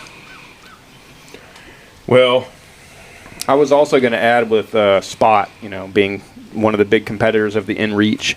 A big portion of their business is asset tracking for businesses. Like for company cars, things like that. They'll put one of those device inside the truck, and it just keeps tabs on where it goes, and they can track it on their portal. Yeah, I was wondering about that. Like, just a real quick thought. Remember when we were covering that e-bike theft where they took the whole container. It doesn't make sense that every one of those containers doesn't have a tracking chip on it. So I can speak with some knowledge on this because I do some of this. Yeah. He's a logistical guy. Yeah. I am. So it sounds really exciting. Tell me more. Oh man, it's so exciting. But the cost to put those in there is more than most companies want to pay because you have to pay for the device. It's more than the cost of the insurance, actually. Yeah, you have to pay for the device itself, but then you also have to pay for the access to that online tracking portal. But it seems like if you're an insurance company, it seems like you would give a break to your client if they had said device. You know what I'm saying? Well, okay. Do we need to bring Ron back on? No, I'm just thinking. Do you see that insurance for Texans hat you have on? I'm just thinking, especially that one case keeps popping into my head. Yeah. But like if I'm the insurance company and you're trying to file an insurance claim for, I can't remember how astronomical they said, it was like $360,000 worth of bikes or something. Right. So if I'm the insurance company and you're coming to me going, hey man, I need to file a claim, all these bikes were stolen. Okay, let's break it down super basic. Let's say it costs me. You didn't let me finish my thought. No. Okay. I'm sorry. Go ahead. If I was the insurance company, I would say you should have had this tracking device that's available to you. We wouldn't be having this conversation, you know? Okay. Can I talk now? Yeah.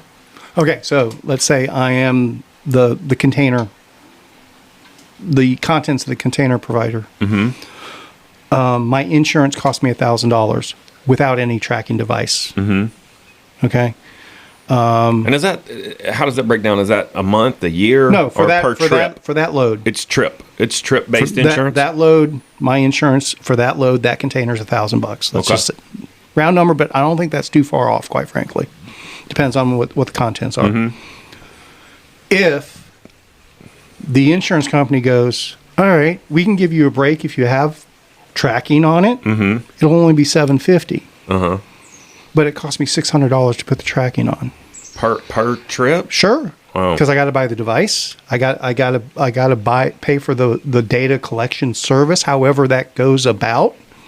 You also have to process the recollection of that unit. Yes. That's not your container. You're renting that container from. So you have to pull the stuff off of it. But during COVID, didn't a lot of companies buy their own containers because containers were a big part of the problem, from what I understood? I think there might have been a month or two where stuff like that was going on just for people trying to fill some gaps. Okay. Sort of thing. And the bigger issue was the access to the boat itself. Containers weren't the problem. Yeah. It was getting onto the boat. Or off of the boat. Because basically they were all just lined up from California to Hawaii. In Los Angeles, they had containers being dropped on every which corner around the port, and they couldn't get rid of them. So somebody was telling me that I think it's going on in New York, they're about to have a big strike with the shipping union, and we might see the same supply chain thing again. I think somebody just put that bug in my ear on Tuesday. Yeah, there's supposedly a potential longshore strike out there, but I'm not saying the gloom and doom wouldn't happen, but that's exactly the story that they would be preaching to try to encourage it to not get to that level. So you always have to take stuff like that with a grain of salt.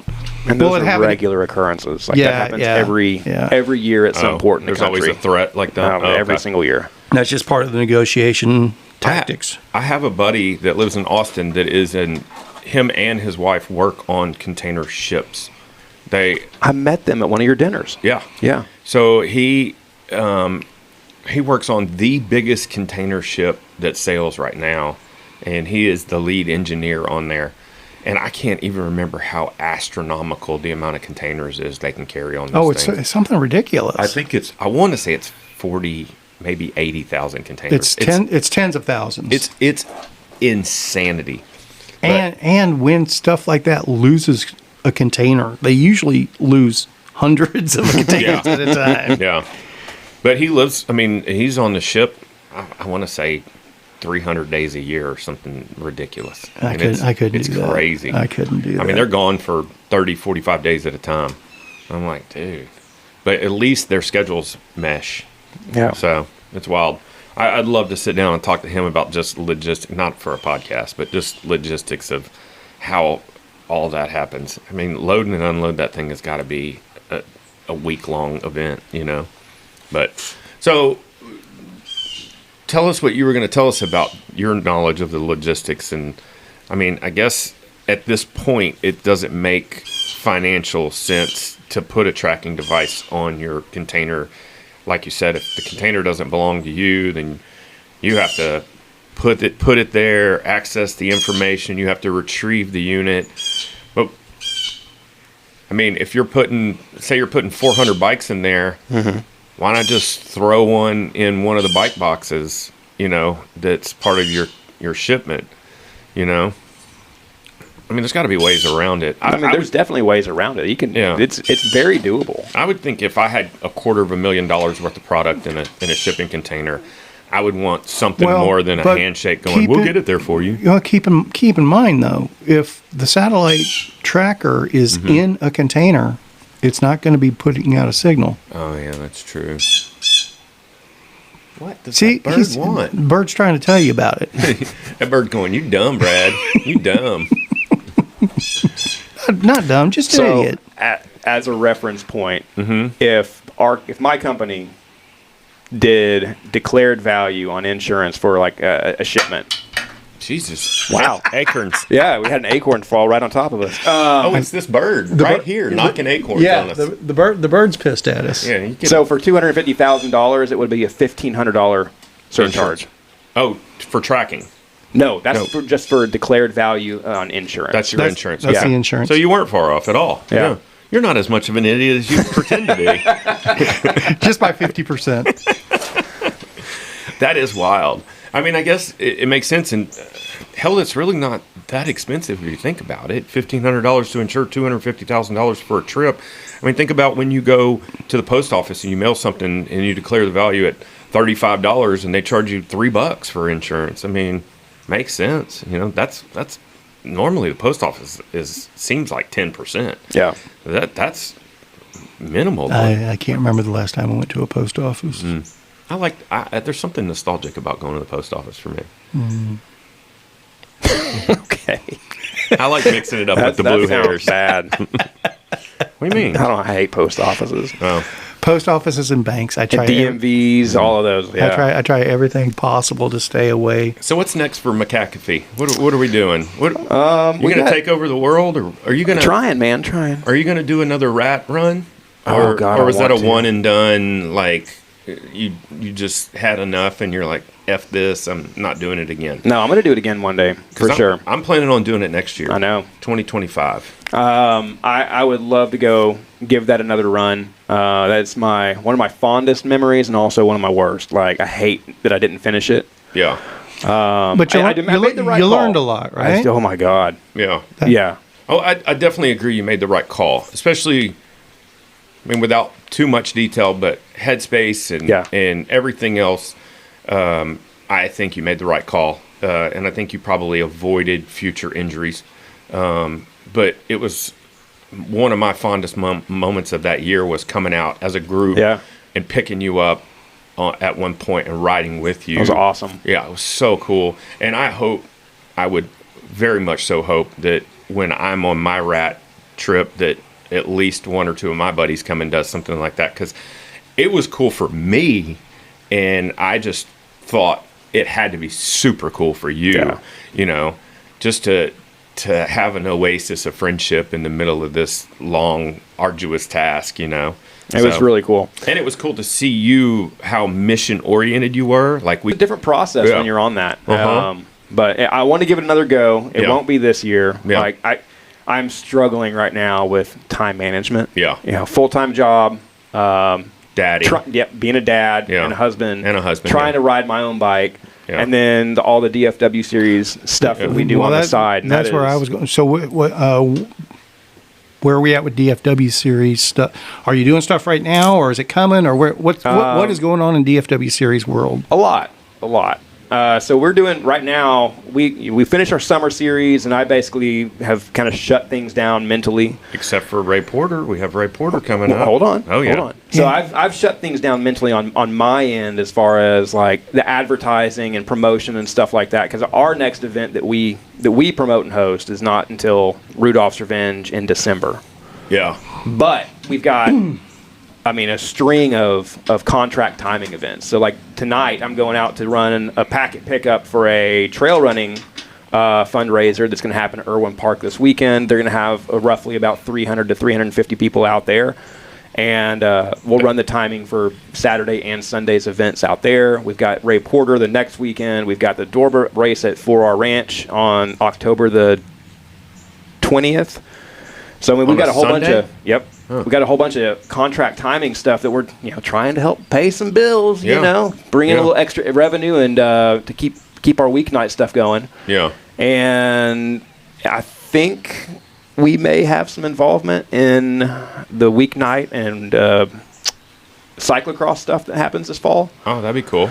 So I saw some people training cyclocross at North Shore on Tuesday, doing barriers and just turning and course and cross is coming. Yeah, and that's what I yelled when I rode by. The cross is coming.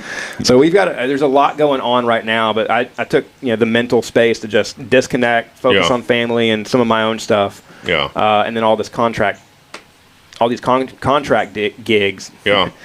That's cool. For about a month, and that's then really cool. We're about to get back into advertising and promotion for Rudolph. Yeah, which we'll have the Big Pig Cancer Foundation out there serving some food again. I love that race, and I'm excited for All or Nothing too. Yeah, we are going to stage from here and ride up there and do the event and end up back here. Sweet, I'm nice, freaking stoked.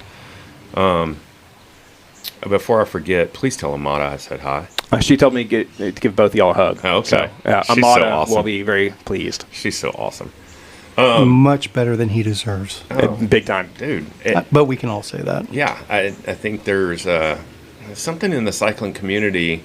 It seems like most of us married up. Most of my friends married up. It's a consistent theme. Yeah. It's not 100%, but it's pretty damn close. Yeah, like my buddy Ryan Williams likes to say, I outpunted my coverage. Yep. So, speaking of which, Paula Ann hand-delivered Dan's bagels to us. Fucking amazing. Amazing bagel. Amazing.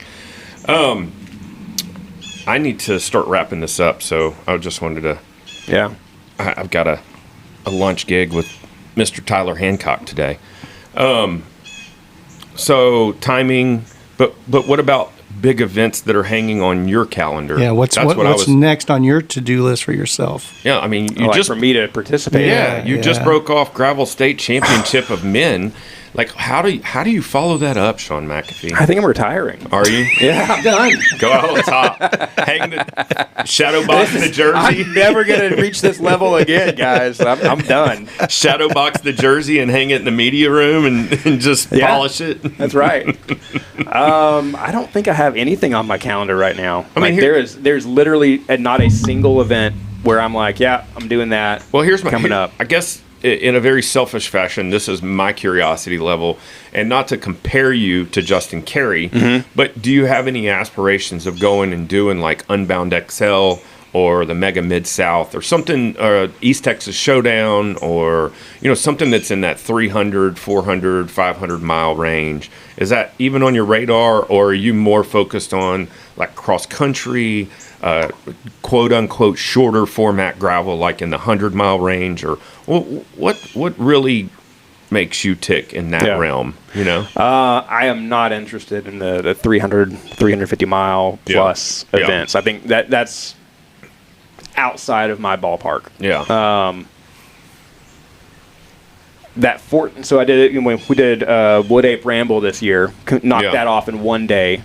That was 14 and a half hours. And that was about the extent that I really want to ride in a single day. And you got warm on that too, didn't you? And you rang your bell. Yeah, I did. Yeah. But yeah, so I think for me that sweet spot is probably somewhere between 70 to 130 miles. You're a 12-hour guy. Is that what you're saying? I'm less than that. Okay. 10 hour?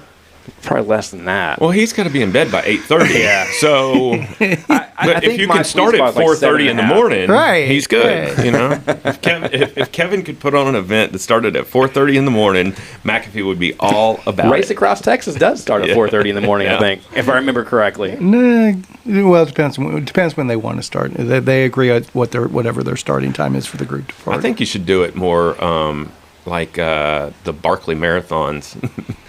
Once he lights a cigarette. Yeah, there's an hour to go. No, it's the conch. He blows the conch, and then it's an hour from then, right? Conch. And then Conch. You say it however you want. Conch. Okay. Once he blows the conch, it's an hour from then, and then the race starts when he lights his cigarette. I think that's Okay. how it goes. Something like that. Yeah, I think there should be some mystery to it. Like you should send a group text at like 3:00 in the morning. Race starts at 4:10. You know, whatever. That's just me spitballing. Okay. Yeah. We'll put it in the notes for consideration. I know you don't give a shit.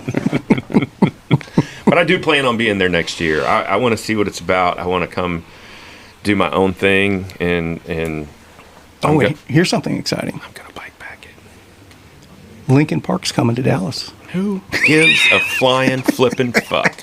Kevin does.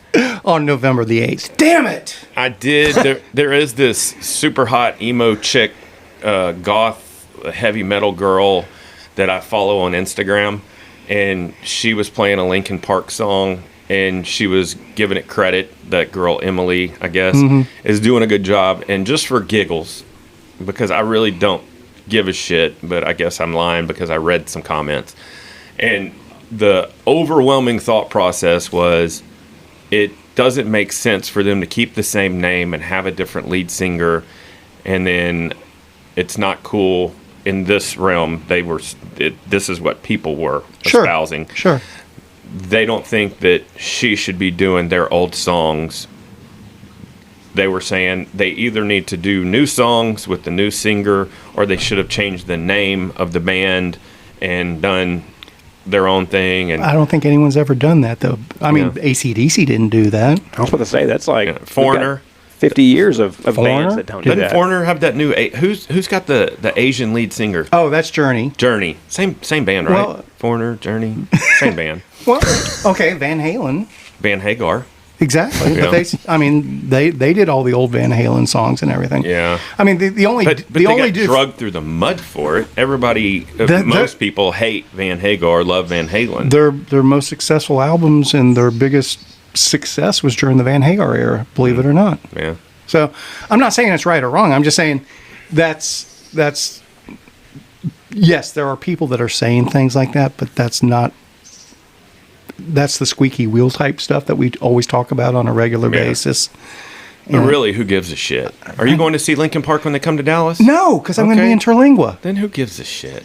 We still need to talk about Terlingua, too. We do, But- and I was going to talk about it today, but you're going to go hang out with Tyler. And Well, we've got to talk about logistics of Ray Porter. We got to go grocery shopping and Jeebus. yeah. Well, there's only one thing to do. I think everybody needs to go ride their I'm bike. going to go ride my fucking bike. Enjoy this weather. I think I'm actually I'm going to go taking right the day on off. Swift.